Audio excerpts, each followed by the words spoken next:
Hello friends, care की legal में आपका स्वागत है। फ्रेंड्स, आपने एनकाउंटर शब्द के बारे में तो सुना ही होगा। एनकाउंटर से तात्पर्य पुलिस मुठभेड़ में हुई मृत्यु से होता है। फ्रेंड्स, एनकाउंटर शब्द की व्याख्या कानून में, भारतीय कानूनों में कहीं पर भी नहीं की गई है और एनकाउंटर को किसी भी कानून में वैलिड भी नहीं बताया गया है। तो फिर दोस्तों, आपने कभी सोचा है कि एनकाउंटर जो पुलिस करती है वो फिर किस शक्ति के आधार पर करती है?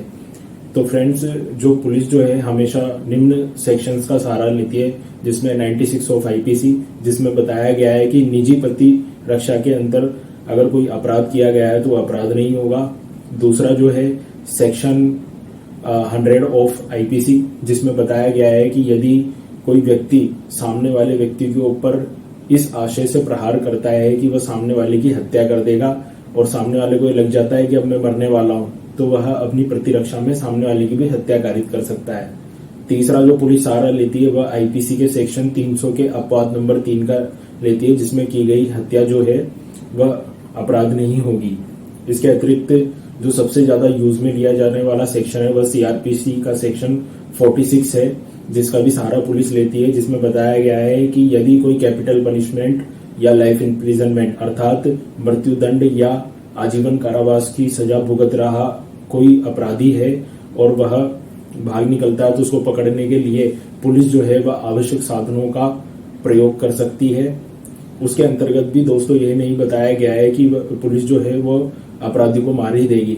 उसके अंदर यह है कि यदि कोई अपराधी अगर फायर करता है तो काउंटर फायर में जो है पुलिस जो है उसका जवाब दे सकती है। जैसा कि हाल ही में एक केस में हुआ था, हैदराबाद एनकाउंटर केस, जिसमें आपको पता ही होगा कि एक महिला जो कि पशु चिकित्सक थी, उसका जो है रेप कर दिया जाता है, सामूहिक बलात्कार उसके साथ में होता है।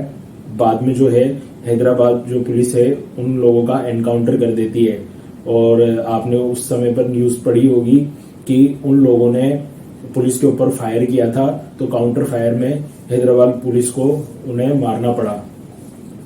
तो आप समझ चुके होंगे कि सेक्शन सीआरपीसी का जो 46 है वह किस तरह से इसमें कनेक्ट हो रहा है। दोस्तों, मैं ये नहीं कहता कि अपराधियों को सजा नहीं मिलनी चाहिए, अपराधियों को निश्चित रूप से सजा मिलनी चाहिए, लेकिन एक कानूनी प्रक्रिया से गुजरने के बाद में। फ्रेंड्स, क्योंकि हमारे भारतीय संविधान के आर्टिकल 21 में भी प्रावधान किया है कि without due to process law के हम किसी को सजा नहीं दे सकते हैं। ऐसा हमारे फ्रीडम फाइटर्स ने इसलिए किया क्योंकि हो सकता है कि किसी निर्दोष व्यक्ति को फंसा दिया जाए और उसकी हत्या कर दी जाए, तो आप कितनी ही लाखों कोशिश कर ले, आप उस निर्दोष व्यक्ति की वापस जान नहीं लेके आ सकते हैं। इसलिए ही इस तरह से एक सभ्य समाज के अंदर एक कानून बनाया गया ताकि उस प्रक्रिया से छन के जांच होके पता लगे कि वास्तव में यह अपराधी है भी या नहीं है। इसका एक अच्छा उदाहरण है एशिया के समुद्री शहर मायरा के अंदर का उदाहरण है, जिसमें 3 गलत निर्णयों में वहां के काफी सुविख्यात रहे संत निकोलस ने अंतिम समय में जल्लाद की तलवार को रोका, जो कि वास्तव में वो निर्दोष थे और उनका सर कलम होने जा रहा था। यदि अगर वो मर जाते तो आप कितनी लाखों कोशिश कर लेते, उनकी जान को वापस नहीं लाया जा सकता था। इसलिए ही हमारे देश में भी इसी तरह के प्रावधान किए गए हैं ताकि जो है कहीं ना कहीं प्रोसेस से गुजरने के बाद में अगर कोई भी एक कड़ी रह जाती है जिसमें पता लगता है कि वास्तव में निर्दोष है, तो उसको बचाया जा सके।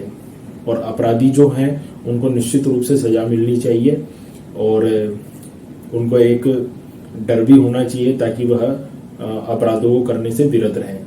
तो दोस्तों, आज का वीडियो हमारा छोटा सा इस तरह का था। जय हिंद दोस्तों, नेक्स्ट वीडियो में जल्दी मुलाकात होगी।